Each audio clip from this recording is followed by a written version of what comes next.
Jamen, velkommen igen. Hurtig introduktionsvideo for de indvidere. Jeg er sikker på, at alle der er, de godt lige kan holde ud og se lidt på omgivelserne igen. Så vi er på Lille Smørholm nu, største lejr. Så lige prøve at gå frem her, så kan vi se lidt af spil på. Her kan man lige se, at der er sådan en ulekasse, tror jeg. Og når vi råber ud i underskoven, så råber vi gul, og så sad den der ule inde i boksen og sagde en lyd, der til forveksling minder om det.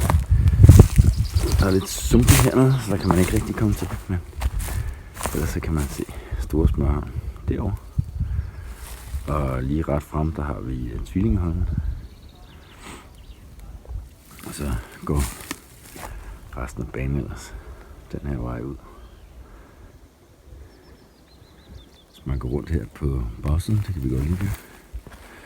Så kommer vi ud til Skjoldborgsund. Det er lidt kuperet, så beklager hvis det bliver lidt bumpet.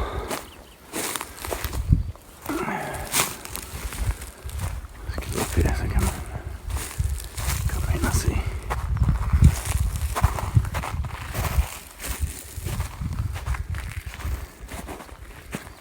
Sådan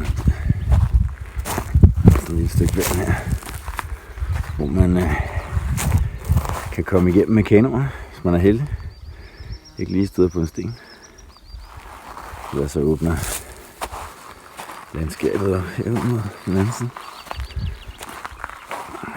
Så sådan rigtig sådan skærgårdsmiljø, som man kender andre steder fra.